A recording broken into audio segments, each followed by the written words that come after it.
Hello guys, मैं self Amit Shukla, मेरे channel में आपका स्वागत है। आज इस नए वीडियो के अंतर्गत हम बात करने वाले हैं लक्ष्मीकांत की जो हमारी संविधान की किताब है उसके छठे चैप्टर की। छठा चैप्टर जो है वो भारतीय नागरिकता के बारे में बात करता है। नागरिकता और उससे संबंधित जितने भी संवैधानिक प्रावधान हैं आज उसको हम इस पूरे वीडियो में देखने वाले हैं।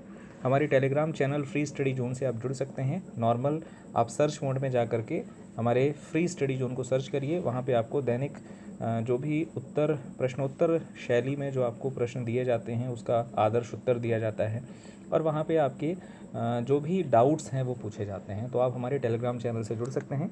कोई डाउट्स हैं वहाँ पे भी आप हमसे पूछ सकते हैं। तो चलिए स्टार्ट करते हैं। नागरिकता से संबंधित जो भी हमारे भारतीय संविधान में बातें की गई हैं उसके बारे में।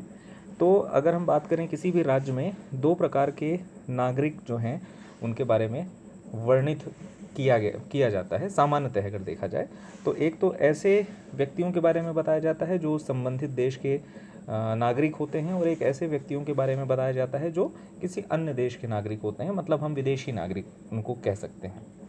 अगर हम भारतीय संविधान की बात करें तो भारतीय नागरिकों को अगर परिभाषित करने की बात की जाए तो आप ये कह सकते हैं कि ऐसे व्यक्ति जिनका राज्य पर पूरी तरीके से निष्ठा हो, जो भारतीय राज्य के पूर्ण सदस्य हों और जिनको सिविल और सभी राजनीतिक अधिकार प्राप्त हों, उनको हम भारतीय नागरिक की संज्ञा देंगे। अगर हम विदेशी नागरिकों की बात करें तो ऐसे सभी व्यक्ति जो किसी अन्य राज्य या किसी अन्य देश के नागरिक हों, उनको सभी नागरिक और राजनीतिक अधिकार प्राप्त नहीं होते। अगर हम उनको श्रेणीबद्ध करना चाहें तो दो प्रकार से श्रेणीबद्ध कर सकते हैं। मतलब ऐसे विदेशी नागरिकों को हम बांटेंगे जिन देश के साथ हमारे सकारात्मक संबंध हैं उनको हम विदेशी मित्र नागरिक की संज्ञा देंगे। ऐसे कोई देश जिनसे हमारा युद्ध चल रहा है या भविष्य में युद्ध होने की संभावना है उनको हम विदेशी शत्रु नागरिक की संज्ञा देंगे, मतलब हमारे उनके नकारात्मक संबंध है वर्तमान में। तो इस तरीके से विदेशी नागरिकों को हम विभाजित करते हैं। समझना हमको ये है कि भारतीय संविधान में भारतीय नागरिकों को कौन कौन से अधिकार प्राप्त हैं या कौन कौन से विदेशी नागरिकों को अधिकार प्राप्त नहीं है, या आप सामान्य रूप से अभी समझिए कि भारतीय नागरिकों को कौन कौन से विशेषाधिकार प्राप्त हैं। तो विशेषाधिकारों की अगर हम बात करें तो अनुच्छेद 15, 16, 19, 29, 30 और कुछ ऐसे संवैधानिक प्रावधान हैं जो सिर्फ और सिर्फ हमारे भारतीय नागरिकों को मिले हुए हैं। तो इस फ्लो चार्ट के माध्यम से मैंने कुछ 5 से 7 बिंदुओं में आपको समझाने का प्रयास किया है। तो अनुच्छेद 15 कहता है कि धर्म, जाति, मूल वंश, लिंग, जन्म स्थान आदि के आधार पे विभेद के विरुद्ध अधिकार जो है वो सिर्फ और सिर्फ भारतीय नागरिक को मिलेगा। अनुच्छेद 16 में कहा गया है कि लोक नियोजन के विषय में समता जो है प्रदान की जाएगी भारतीय नागरिकों को। लोक नियोजन से मतलब ऐसा कोई भी नियोजन का काम जो लोकहित में किया जा रहा है, जो लोक महत्व के मामले में किया जा रहा है, उसमें जो भी भारतीय नागरिक हैं उनको समान अवसर दिया जाएगा। उनको जो नियोजन का अवसर है उसमें समानता प्रदर्शित की जाएगी। अनुच्छेद 19 में जितने 6 प्रकार की स्वतंत्रताएं वर्णित हैं, तो जितने भी स्वतंत्रता के अधिकार हैं वो सब जो हैं भारतीय नागरिकों को मिलेंगे। अनुच्छेद 29 और 30 जो है वो संस्कृत और शिक्षा संबंधी अधिकारों की बात करता है जो पूरे तरीके से भारतीय नागरिकों को उपलब्ध हैं। लोकसभा और विधानसभा चुनाव में मतदान का अधिकार भी भारतीय नागरिकों को प्राप्त है। जितने भी सार्वजनिक पद हैं, चाहे राष्ट्रपति हो, उपराष्ट्रपति हो, महान्यायवादी हो, महाधिवक्ता हो, इनकी योग्यता रखने का अधिकार भी भारतीय नागरिकों को प्राप्त है। संसद विधानमंडल की सदस्यता के लिए चुनाव लड़ने का अधिकार भी भारतीय नागरिकों को प्राप्त है। तो ये तो कुछ ऐसे अधिकार थे जो भारतीय नागरिकों को प्राप्त हैं जिनके बारे में हम बात यहाँ कर रहे हैं। हालांकि आगे अभी जब हम मूल अधिकार वाला चैप्टर पढ़ेंगे तो अच्छी तरीके से ये देखेंगे कि कौन से भारतीय नागरिकों को प्राप्त हैं और कौन से नहीं प्राप्त हैं, या कौन से विदेशी नागरिकों को प्राप्त हैं, कौन से नहीं प्राप्त हैं, तो वो देखेंगे। भारतीय नागरिकों को नहीं प्राप्त से मेरा मतलब ये है कि ऐसी विशेष परिस्थितियां आ जाती हैं जिसमें से अधिकार छीन लिए जाते हैं। वो सब अपन देखेंगे अभी आगे के चैप्टर में। चूंकि यहाँ भारतीय नागरिकता की बात की जा रही है तो सिर्फ उससे संबंधित जो प्रावधान है उसके बारे में हम बात कर रहे हैं। आगे देखते हैं कि संवैधानिक उपबंध जो नागरिकता से संबंधित हैं वो कहाँ कहाँ बताए गए हैं। ध्यान रखिए, भाग 2 जब आप देखेंगे भारतीय संविधान का, अनुच्छेद 5 से 11 तक उसमें पूरे वर्णित हैं। तो अनुच्छेद 5 से 11 पूरे भारतीय नागरिकता के बारे में बातें करते हैं। भाग 2 में भारतीय नागरिकता का पूरा वर्णन है। ध्यान रखिए, ये स्थायी और विस्तृत उपबंध नहीं है, ये सिर्फ यह उन लोगों की पहचान करता है जो 26 जनवरी 1950 को भारत के नागरिक बने। तो ध्यान रखिएगा, भाग 2 जो है वो कोई स्थायी और विस्तृत रूप नहीं है। यह सिर्फ उन लोगों की पहचान करता है जब हमारा भारतीय संविधान लागू होता है उस समय जो व्यक्ति भारत का नागरिक बन रहा है। तो उसकी पहचान कहाँ से होगी? इसी भाग 2 या अनुच्छेद 5 से 11 के बीच में जो प्रावधान है उससे होगी।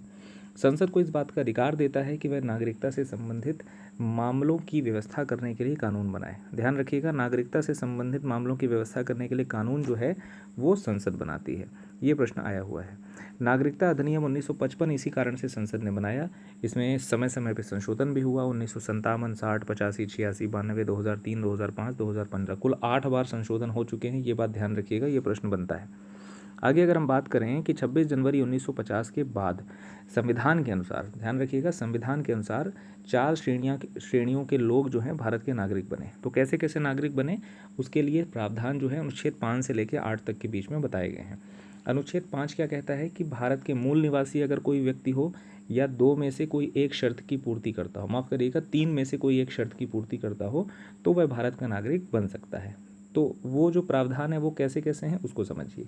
अनुच्छेद 5 में पहली बात कही गई है कि भारत का मूल निवासी होना अनिवार्य है और 3 में से कोई एक शर्त की पूर्ति अगर वो कर लेता है तो उसको भारत की नागरिकता मिल सकती है। 3 बातें कौन कौन सी हैं?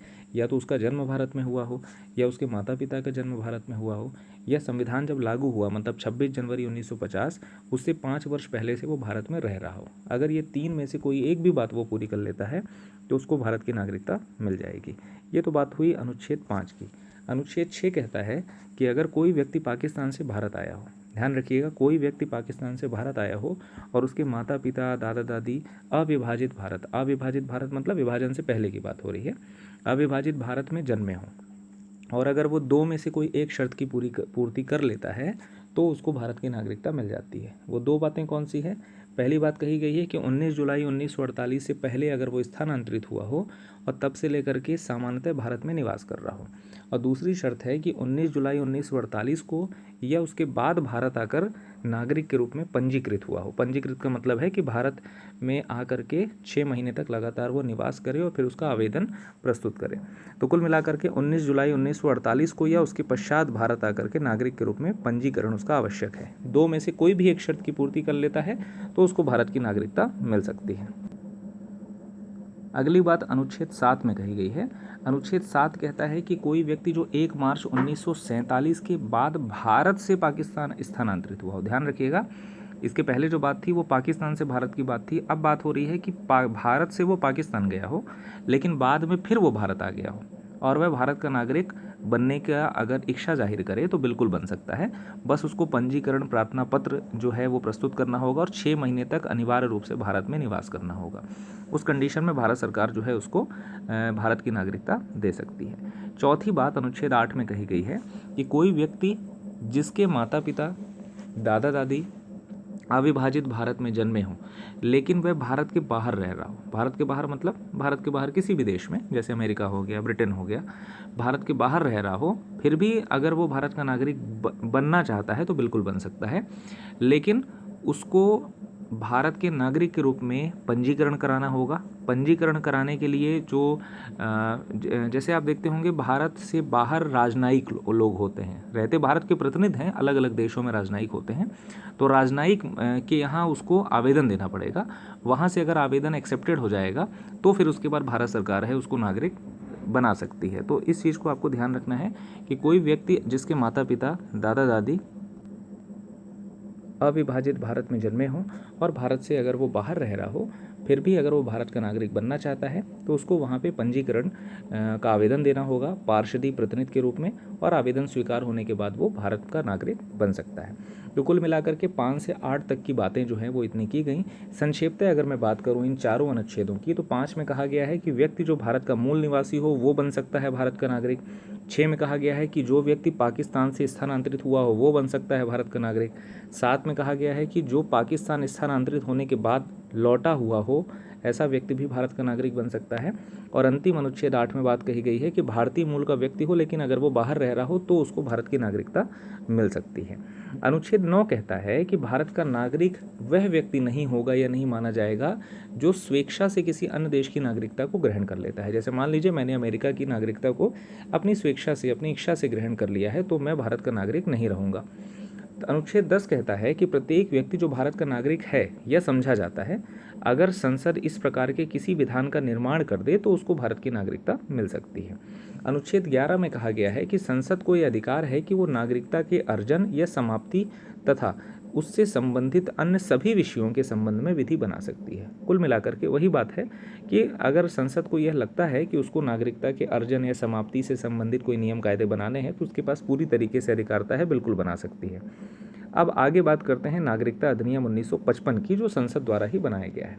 नागरिकता अधिनियम 1955 जो है संविधान लागू होने के बाद अर्जन समाप्ति के बारे में उपबंध करता है। 8 बार संशोधन हो चुका है, मैंने आपको बताया था 1957 से 2015 तक। मूलतः जो हमारा नागरिकता अधिनियम 1955 था उसमें जो नागरिकता की बात की गई थी वह राष्ट्रमंडल नागरिकता की बात की गई थी। मतलब उस समय जो नागरिकता दी गई थी वो राष्ट्रमंडल नागरिकता का प्रावधान था। बाद में फिर इस प्रावधान को 2003 में निरस्त कर दिया गया।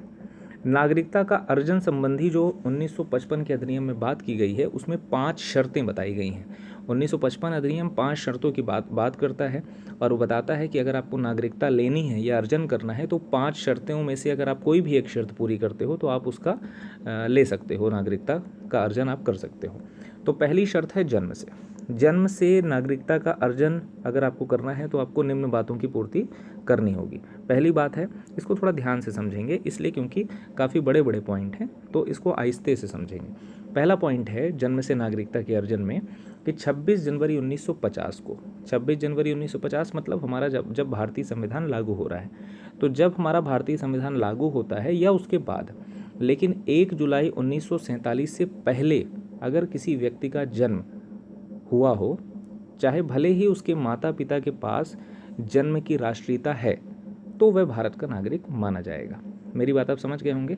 अगर किसी का व्यक्ति 26 जनवरी 1950 1 जुलाई 1947 के बीच में हुआ हो तो वह भारत का नागरिक स्वमेव माना जाएगा, चाहे उसके माता पिता के पास उसकी राष्ट्रीयता हो चाहे न हो। दूसरी बात जो है वो है कि 1 जुलाई 1947 के बाद अगर मान लीजिए किसी व्यक्ति का जन्म होता है तो 1 जुलाई 1947 के बाद जन्मा कोई व्यक्ति केवल तभी नागरिक माना जाएगा यदि उसके जन्म के समय उसके माता पिता में से कोई एक व्यक्ति भारत का नागरिक हो। आप समझ गए होंगे, 1 जुलाई 1947 तक की बात तो की गई। अब 47 के बाद कोई व्यक्ति तभी माना जाएगा भारत का नागरिक अगर उसके जन्म के समय माता या पिता में से कोई भी एक व्यक्ति भारत का नागरिक हो।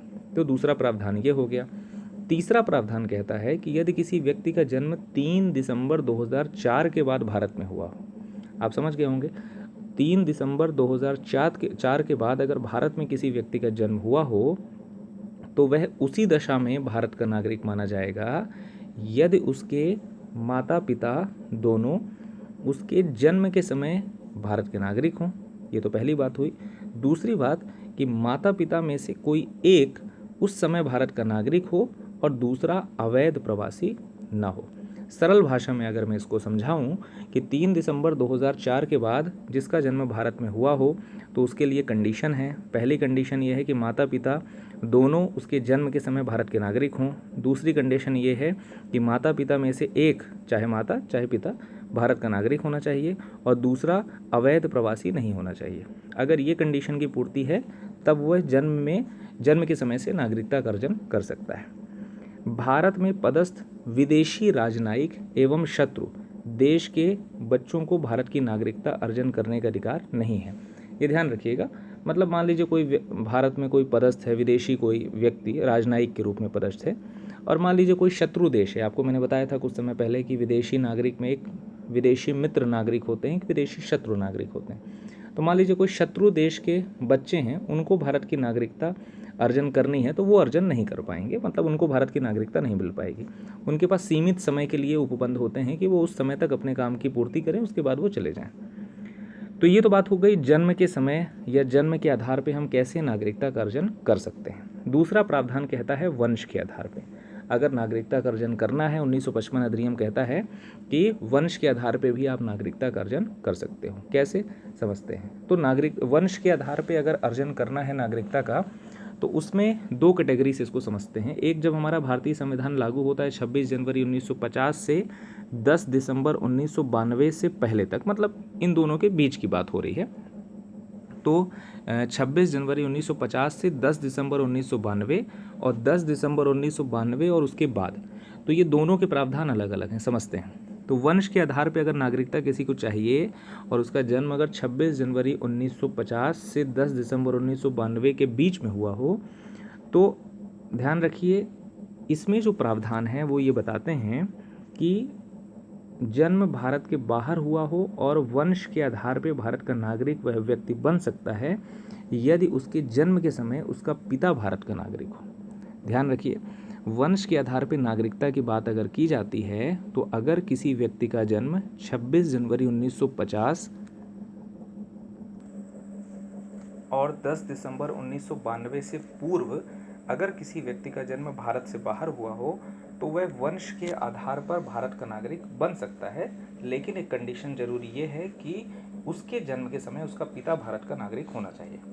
ये तो एक बात हुई। दूसरी बात है कि 10 दिसंबर 1992 या उसके बाद मान लीजिए किसी व्यक्ति का जन्म होता है, तो उस व्यक्ति का जन्म अगर देश के बाहर अगर कहीं हुआ हो तो अगर उसको भारत की नागरिकता चाहिए तो उसके जन्म के समय उसके माता पिता में से कोई एक भारत का नागरिक होना चाहिए। आप समझ गए होंगे, यहाँ पे जो दोनों जो बात की जा रही है उसमें ये कहा गया है कि माता पिता में से कोई, उसका पिता अगर भारत का नागरिक हो तब 26 जनवरी 1950 से 10 दिसंबर 1992 के बीच की डेडलाइन है, और यहाँ पे कहा गया है 10 दिसंबर 1992 या उसके बाद वाले में कि जन्म के समय उसके माता पिता में से कोई भी एक व्यक्ति भारत का नागरिक हो। आप समझ गए होंगे, यहाँ पिता की बात की जा रही है और यहाँ पे माता पिता में से किसी एक की बात की जा रही है, चाहे माता ही क्यों ना हो।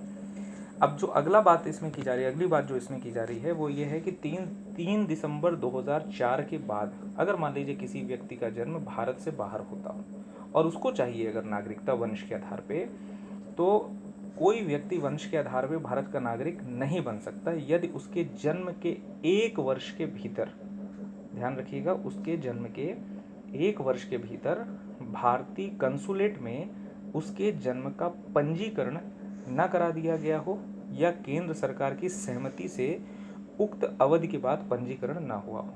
ध्यान रखिए, पंजीकरण जब होता है तो शपथ पत्र देना होता है, एक फॉर्म भरना होता है, अपनी पूरी डिटेल्स जो है वो भरनी पड़ती है। मान लीजिए कोई व्यक्ति 3 दिसंबर 2004 के बाद भारत से बाहर जन्म लिया हो और उसको भारत की नागरिकता चाहिए वंश के आधार पे, तो वंश के आधार पे उसको नागरिकता उस कंडीशन में नहीं मिल पाएगी अगर जन्म के 1 वर्ष के भीतर भारतीय कंसुलेट में, मतलब जहाँ पे पंजीकरण होता है वहाँ पे जन्म का पंजीकरण अगर नहीं कराया गया हो, करा दिया गया है तब तो मिल जाएगी, या केंद्र सरकार की सहमति से उक्त अवधि मतलब 1 वर्ष की जो अवधि है उसमें उसका पंजीकरण ना हुआ हो।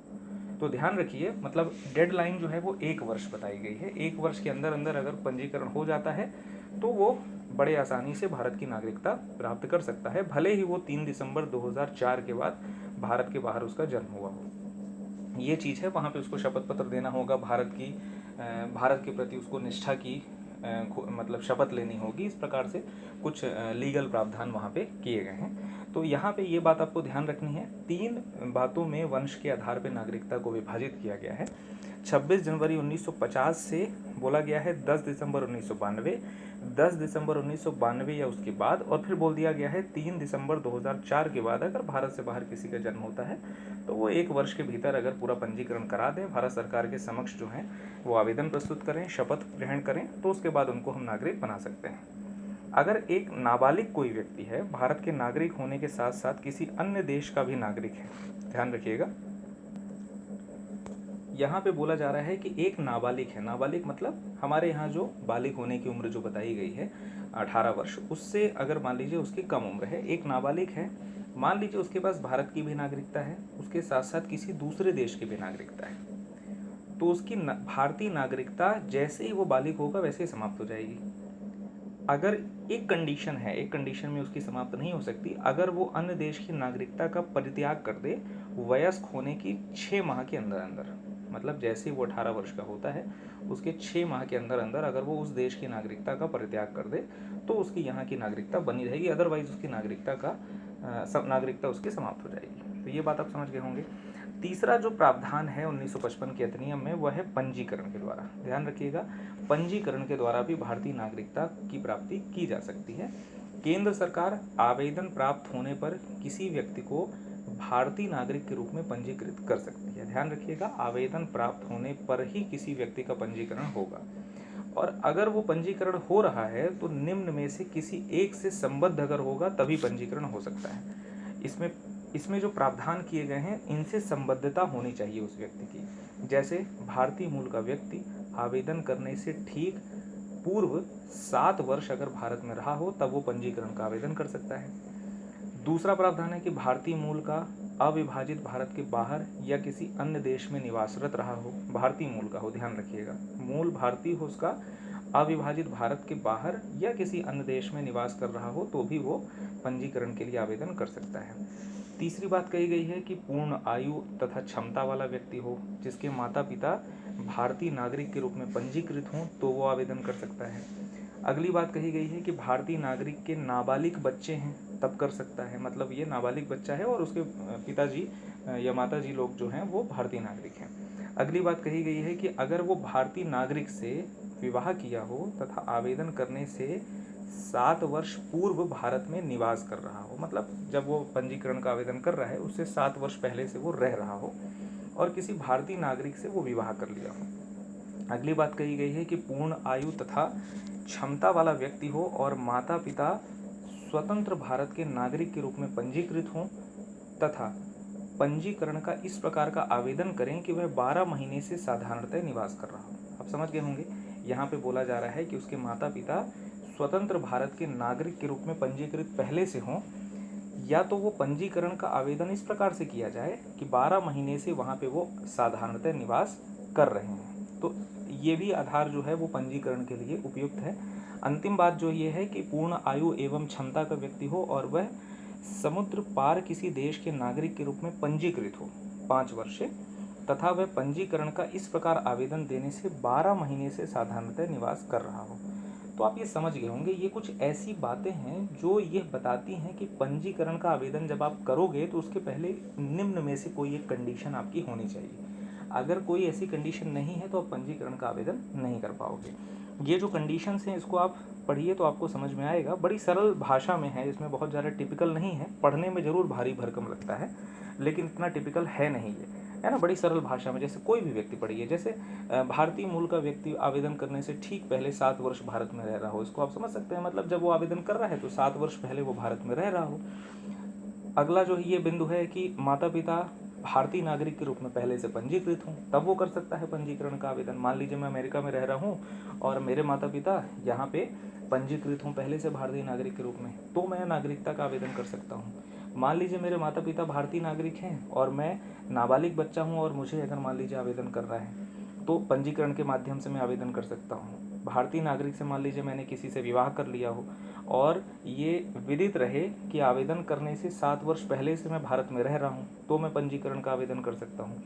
भारतीय मूल का अगर कोई अविभाजित भारत के बाहर या किसी अन्य देश में निवास कर रहा हो, मतलब मैं हूँ भारतीय मूल का लेकिन मैं मान लीजिए किसी ईरान में रह रहा हूँ, इराक में रह रहा हूँ, तो भी मैं पंजीकरण के माध्यम से आवेदन कर सकता हूँ। तो ऐसी कुछ बातें हैं, इसमें बहुत ज़्यादा आपको परेशान नहीं होना है, सिर्फ प्रावधान याद रखने हैं। हालांकि मुख्य परीक्षा में जब प्रश्न आते हैं तो इतने पूरे प्रावधान लिखने के लिए नहीं आते हैं, निम्न में से कोई एक प्रावधान पूछ लेता है।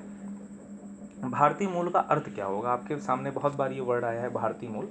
तो भारतीय मूल का मतलब यह है कि या तो वो व्यक्ति या माता पिता में से कोई अविभाजित भारत में पैदा हुआ हो या 15 अगस्त 1947 के बाद भारत का अंग बनने वाली किसी भू क्षेत्र का निवासी रहा हो, तो उसको भारतीय मूल का व्यक्ति माना जाएगा। तो आप समझ गए होंगे कि भारतीय मूल किसको कहेंगे, या तो वो व्यक्ति या उसके माता पिता में से कोई भी स्वतंत्रता से पहले भारत में पैदा हुआ हो, या तो 15 अगस्त 1947 जब हम स्वतंत्र हुए हैं तो भारत का अंग बनने वाले किसी भी क्षेत्र का वो निवासी रहा हो, तो हम उसको भारतीय मूल का व्यक्ति मानेंगे। आगे बात करते हैं, जो अगला प्रावधान है प्राकृतिक रूप से, मतलब नागरिकता अगर 1955 के अधिनियम से हमको प्राप्त करनी है तो प्राकृतिक रूप से भी नागरिकता की प्राप्ति की जा सकती है। प्रावधान कौन कौन से हैं उसको एक एक करके समझते हैं। तो प्राकृतिक रूप से अगर भारतीय नागरिकता का अर्जन करना है तो केंद्र सरकार नागरिकता बिल्कुल प्राप्त कर सकती है, लेकिन इनमें से कोई एक बातें उस पर लागू होनी चाहिए। पहली बात है, ऐसे देश से संबंधित नहीं हो जहां भारतीय नागरिक प्राकृतिक रूप से नागरिक नहीं बन सकते। ध्यान रखिए, मान लीजिए कि बांग्लादेश कोई ऐसा व्यक्ति है, मान लीजिए बांग्लादेश में कोई ऐसा व्यक्ति है जहाँ पे प्राकृतिक रूप से हम वहाँ के नागरिक नहीं बन सकते, मतलब हम भारतीय नागरिकों के लिए वहाँ पे प्रतिबंध है, तो हमको यहाँ पे प्राकृतिक रूप से नागरिकता नहीं मिल सकती। दूसरी बात कही गई है कि किसी अन्य देश का नागरिक हो और वह अपने आवेदन की स्वीकृति पर उस देश की नागरिकता को त्याग दे। आप समझ गए होंगे, मान लीजिए मैं किसी दूसरे देश का नागरिक हूँ और आवेदन की स्वीकृति पर, मान लीजिए मेरे आवेदन की स्वीकृति हो गई और मैं उस देश की नागरिकता का त्याग कर दूं, तो मैं यहाँ पे प्राकृतिक रूप से भारतीय नागरिक बन सकता हूँ। अगली बात कही गई है कि भारत में निवासरत हो, मतलब मैं भारत में रह रहा हूँ, भारत सरकार की सेवा में हूँ और आवेदन देने में कम से कम 12 महीने पहले से भारत में रह रहा हूँ अनिवार्य रूप से, तो मैं प्राकृतिक रूप से भारत का नागरिक बन सकता हूँ। 12 महीने की इस अवधि से 14 वर्ष पूर्व से, अगर मान लीजिए मैं भारत में रह रहा हूँ, भारत सरकार की सेवा भी कर रहा हूँ और 11 वर्ष से मिनिमम अगर अवधि हो गई है मेरे रहने की, तो भी मैं प्राकृतिक रूप से भारत का निवासी बन सकता हूँ। अगर मान लीजिए मेरा चरित्र अच्छा हो, भारत सरकार कहे कि ये व्यक्ति बहुत अच्छा है, बहुत चरित्रवान है, तो भी मुझे प्राकृतिक रूप से नागरिकता दे सकता है। संविधान में 8वीं अनुसूची में जो 22 भाषाएं हैं, उसमें जितनी भी भाषा हैं वर्णित 22 भाषाएं जो हैं, मान लीजिए मैं उसका अच्छा ज्ञानी हूँ, भारत सरकार को लगे कि ये एक अच्छा ज्ञानी व्यक्ति है, भाषा का ज्ञानी है, तो वो हमको प्राकृतिक रूप से नागरिकता प्रदान कर सकती है। नागरिकता का प्रमाण पत्र प्रदान किए जाने की स्थिति में भारत में अगर कोई व्यक्ति रहने का इच्छुक हो या भारत सरकार सेवा या किसी अंतर्राष्ट्रीय संगठन में जिसका भारत सदस्य हो या भारत में स्थापित किसी सोसाइटी, कंपनी या व्यक्तियों का निकाय हो में प्रवेश जारी रखे, तो भी वह व्यक्ति जो है वो भारत का नागरिकता प्राप्त कर सकता है। तो आप समझ गए होंगे, यहाँ पे बोला गया है कि अगर मान लीजिए नागरिकता का प्रमाण पत्र प्रदान किया जा रहा है, उस स्थिति में मैं भारत में रहने का इच्छुक हूँ या मान लीजिए भारत सरकार की सेवा में हूँ या मान लीजिए कोई अंतर्राष्ट्रीय संगठन में जिसका भारत सदस्य है या भारत में स्थापित मान लीजिए किसी सोसाइटी, कंपनी या व्यक्तियों के निकाय में प्रवेश कर रहा हूँ, तो मैं भारत का नागरिक बन सकता हूँ। भारत सरकार प्राकृतिक शर्तों के मामले पर एक या सभी पर दावा हटा सकती है यदि व्यक्ति की विशेष सेवा विज्ञान, दर्शन, कला, साहित्य, विश्व शांति, मानव उन्नति से संबंधित हो। सरल भाषा में अगर इस लाल कलर की लाइनों को मैं समझाऊं, तो मान लीजिए कोई व्यक्ति, जैसे अभी हाल ही में आपने सुना होगा अदनान सामी वाला। अदनान सामी जो हैं वो गायक हैं, पाकिस्तान के हैं, भारत में लंबे समय से वो रह रहे थे, लगातार वो आवेदन दे दे करके भारत में निवासरत थे और भारत सरकार ने उनको स्थायी नागरिकता यहाँ की प्रदान कर दी। तो अगर जितनी भी उनको प्राकृतिक रूप से प्रदान हुई है, तो ये जितनी भी प्राकृतिक शर्तें हैं, जितनी अभी मैंने आपको बताई हैं, भारत सरकार चाहे तो इन सभी शर्तों के मामले में सभी का दावा हटा सकती है अगर उसको ये लगता है कि ये व्यक्ति जो है किसी विशेष सेवा से संबंधित है, चाहे वो कला हो, जैसे इनको कला के संबंध में अदनान सामी को नागरिकता प्रदान की गई। मान लीजिए कोई साहित्यिक व्यक्ति हो, विश्व शांति का अगर दूत हो, मानव उन्नति के कार्य में उसका अच्छा योगदान हो, तो भी उसको नागरिकता भारत सरकार दे सकती है। ये पूरी तरीके से उसके विवेक के ऊपर निर्भर करता है। 5वां जो है वो है क्षेत्र समाविष्ट के द्वारा। क्षेत्र समाविष्ट के द्वारा से भारतीय नागरिकता का अर्जन किया जा सकता है। मान लीजिए किसी विदेशी क्षेत्र द्वारा भारत का हिस्सा बनने पर भारत सरकार उस क्षेत्र से संबंधित विशेष व्यक्तियों को भारत का नागरिक घोषित कर सकती है। ये उसी तारीख से घोषित करेगी जिस तारीख से उस क्षेत्र का अधिग्रहण होगा। मतलब भारत सरकार पूरी तरीके से स्वतंत्र है, जिस तारीख को वो घोषणा कर दे कि हाँ इस तारीख से हमने नागरिक जो हैं वो हमने माने हैं, उस तारीख से वो भारत के नागरिक माने जाएंगे। जैसे पौंडीचेरी के लिए नागरिकता आदेश 1962 आया था, तब से उनको भारतीय नागरिक माना गया था। तो इस तरीके से क्षेत्र समाविष्ट के द्वारा भी नागरिकता प्राप्त की जा सकती है। प्रावधान जो है 6वां प्रावधान असम समझौता विशेष प्रावधान है। नागरिकता संशोधन अधिनियम 1985 असम समझौता आच्छादित व्यक्तियों की नागरिकता के लिए निम्न विशेष प्रावधान करता है। इसमें कहा गया है, ये असम समझौता भी हाल ही में बड़ा चर्चित था, तो इसको समझना इसलिए ज़रूरी है। भारतीय मूल के सभी व्यक्ति जो 1 जनवरी 1966 से पूर्व बांग्लादेश से असम आए हैं और साधारणतः असम के निवासी हैं, पहला बिंदु। दूसरा यह है कि 1 जनवरी 1966 से भारत का नागरिक उन्हें माना जाएगा। तो ये जो बात की जा रही है असम समझौते के विशेष प्रावधान की, तो नागरिकता संशोधन अधिनियम जो हमारा 1985 का है वो असम समझौते की भी बात करता है, और वो कहता है कि असम समझौते के तहत 1985 में असम समझौता हुआ था, तो असम के लोगों के लिए विशेष प्रावधान जो हैं वो इस पूरे संशोधन अधिनियम में बताए गए थे। वो ये थे प्रावधान, जो पहला प्रावधान है वो ये था कि भारतीय मूल के जितने भी व्यक्ति हैं, भारतीय मूल के सभी व्यक्ति 1 जनवरी 1966 से पहले अगर बांग्लादेश से मान लीजिए असम आ गए हों और वो असम के साधारणतः निवासी हैं, तो 1 जनवरी 1966 से उनको भारत का नागरिक मान लिया जाएगा। अब मान लीजिए कोई व्यक्ति 1 जनवरी 1966 के बाद और 25 मार्च 1971 से पहले बांग्लादेश से असम आता है, तो उसके प्रवेश के समय से ही असम का निवासी, अच्छा ध्यान रखिएगा यहाँ बोल रहा है अपने प्रवेश के समय से ही असम का निवासी है, पहले से ही, तो उसे विदेशी के रूप में पहचाना गया है, तो उसको फिर रजिस्ट्री कराना पड़ेगा, मतलब रजिस्टर्ड कराना पड़ेगा। इसको सरल भाषा में अगर मैं समझाऊं कि 1 जनवरी 1966 के बाद और 25 मार्च 1971 के बीच में मान लीजिए कोई व्यक्ति बांग्लादेश से असम आता है और प्रवेश के समय से ही वो असम का निवासी है, मतलब जब से वो प्रवेश किया है तब से असम में रह रहा है, और मान लीजिए कि भारत सरकार उसको विदेशी के रूप में पहचान लेती है या विदेशी के रूप में उसको चिन्हित कर देती है, तो फिर उसको स्वयं को पंजीकृत करवाना पड़ेगा, रजिस्टर्ड करवाना पड़ेगा। ऐसा व्यक्ति भारत का नागरिक मान लिया जाएगा।